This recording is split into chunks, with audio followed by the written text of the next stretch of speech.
Mom! So I received a call late in the day from a customer who was a little bit upset. Said she had a TV that had a problem with the cord. She was on her way to work. Wanted to know if she could drop it off and if I could fix it. I told her, sure, drop it by and I will take care of it for you. So when she brought the TV by, within a few seconds it was easy to tell. I could see what the cord problem was. There was none, and it was pretty obvious there wasn't too much left of what used to be a cord. I could tell she really did not want to get into a discussion. She was running late. Basically, she explained to me that her son was a little angry. Oh, here we go. And took his temper out on the TV, apparently. The TV was only 2 months old, and she was hoping that I could get it working again. I could tell by looking at the cord that the TV, I guess it wasn't plugged in, because when you look at it you can see that there's no carbon or anywhere where it could have arced out it, because I'm sure he would have gotten a little bit of a jolt if it was plugged in when he cut it. So I guess you could say it was fortunate for him nobody got hurt. Okay, so the next step is to start taking the screws out of the actually this panel comes out. It's nice, you don't have to open up the whole back of the TV. I'm not really familiar with this set. It's the first time I've had one of these Westinghouse units, but this is nice because you just take the center panel, it looks like it opens up, and that'll give us access to what we need to get to. So we'll just start taking screws apart, and then I think all we need to do is either pull it open or slide it open, and that'll provide us the access we need to get to where we need to get to.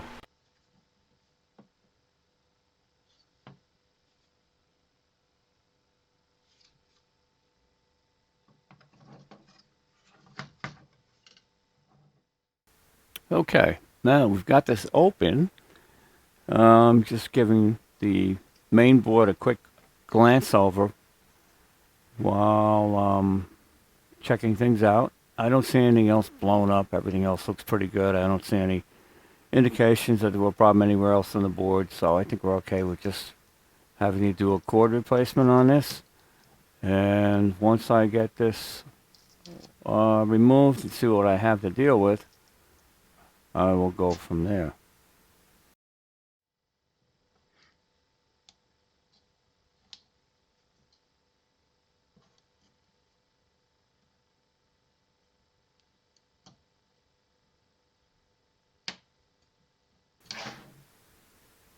Okay, so this looks like it's a 3-prong Molex connector.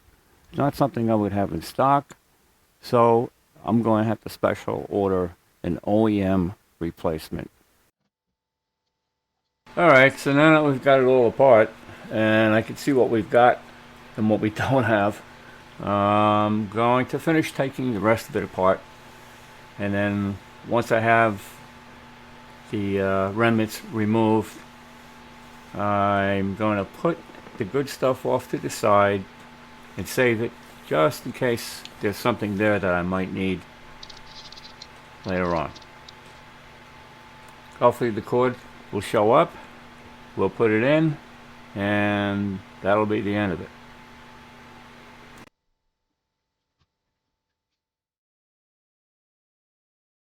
Okay, so the replacement cord has arrived. It's about 4 days later, and I think I had said that the cord was going to be new. Actually, it's not new, it's a used cord, in good condition. Obviously we're trying to do the repair economically and not beat the customer over the head.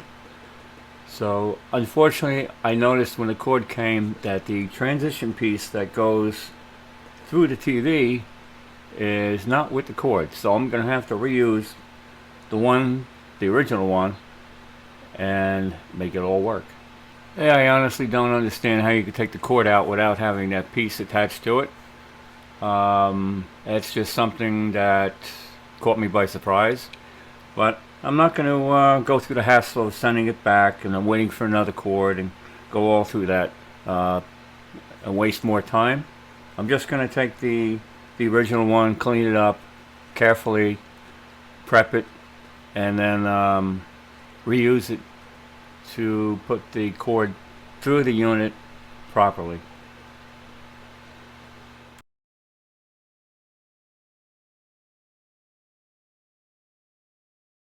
Well, mistakes happen. Sometimes you have to fix things you hadn't planned on fixing, and it kind of teaches you how to get yourself out of a jam.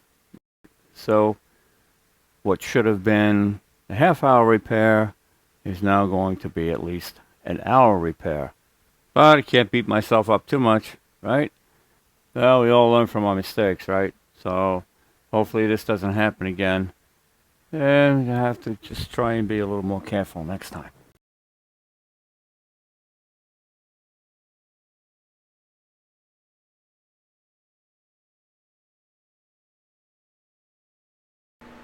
Okay, so now I'm just gonna open the TV back up, and I'm gonna see if the cord fits correctly. I just want to verify.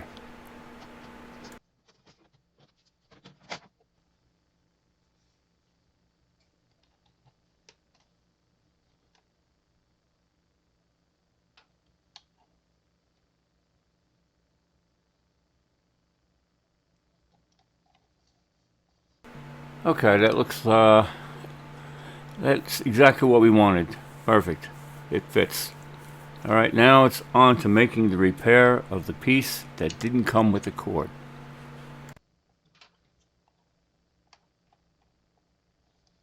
All right, so then I had to slice this transition piece. I had to slice it in half. Well, not completely in half, but I had to slice one side of it to open it up, and that would allow me to get inside and clean out. Not all the wiring came out at one time, so there was still some insulation from the wiring left inside. So I scraped all that out. This way it will allow me to refit the fitting over the new cord, and everything would go back together the way it should have been right from the beginning.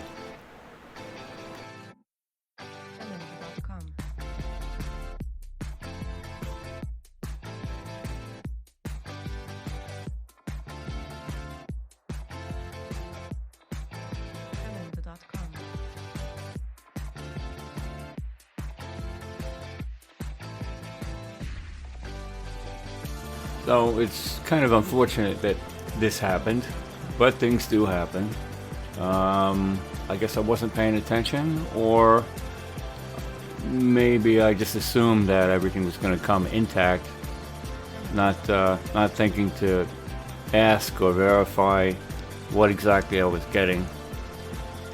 Yeah, so I guess I just assumed that it was all going to come complete, but it's okay.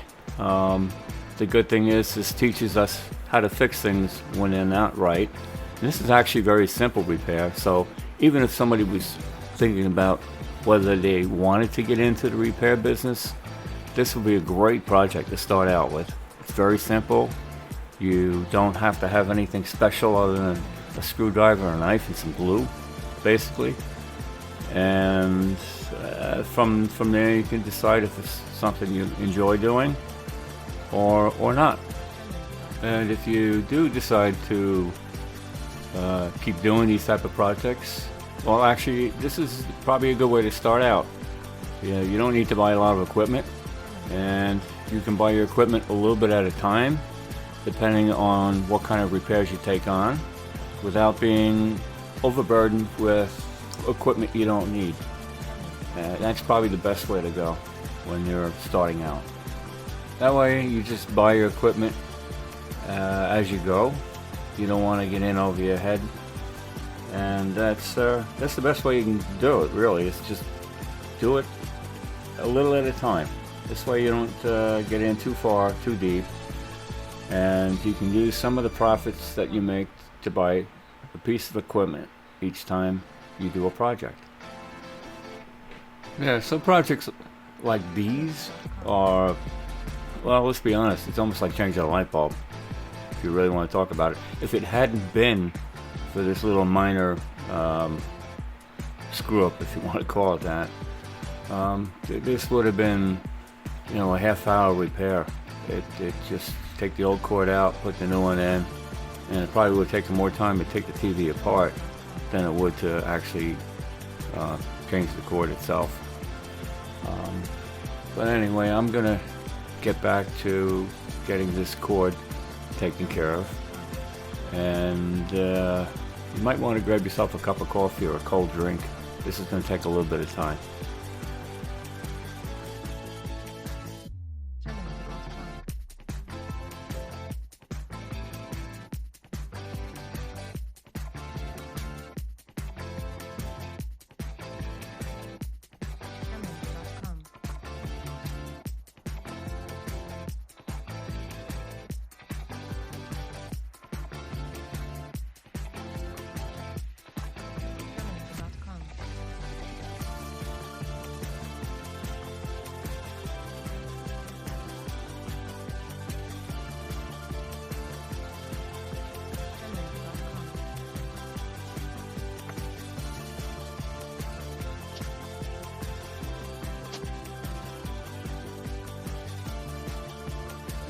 Okay, so now what I want to do is test fit my modification here, make sure it's going to go back in the way I want it to before I glue it all up.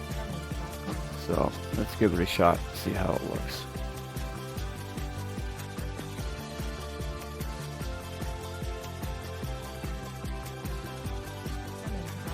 Okay, so now I'm going to glue the fitting back together. I have this CA that I use. I've tried a couple different brands, but this one works really, really well. I'm very happy with it, and I would highly recommend it. In fact, I'll leave a link for it down below. It has really good strength, and it sets up very quickly.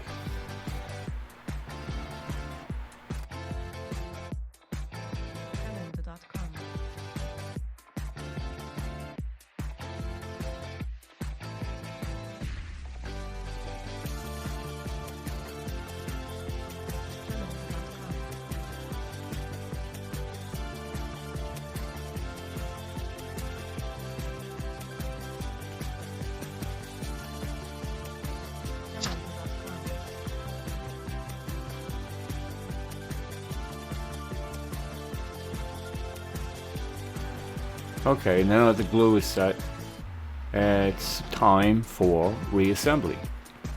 So now what I need to do is make sure that this through-hole fitting is properly aligned. We'll connect the cord and put everything back together again.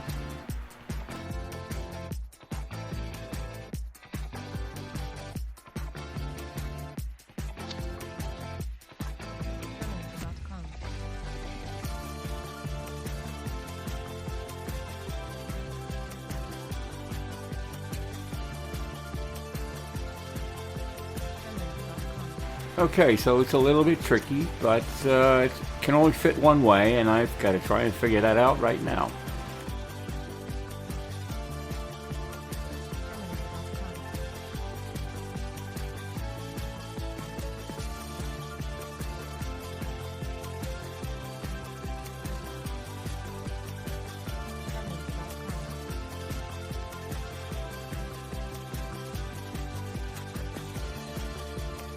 Okay, so now I just want to put everything back together again, make sure it all fits correctly, and then we'll plug it in and see what happens.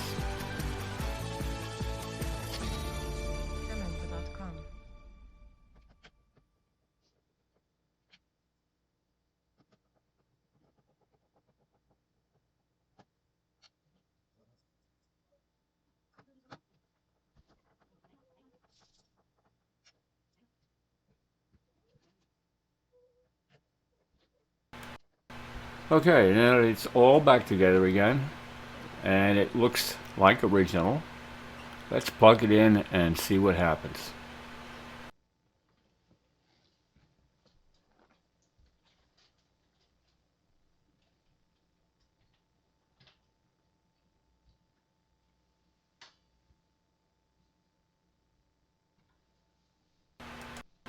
Okay, the set comes on as we expected it would, and it's all ready to go back to the customer. Yes, it was a simple repair, but I'll take them all day long. Thanks for watching.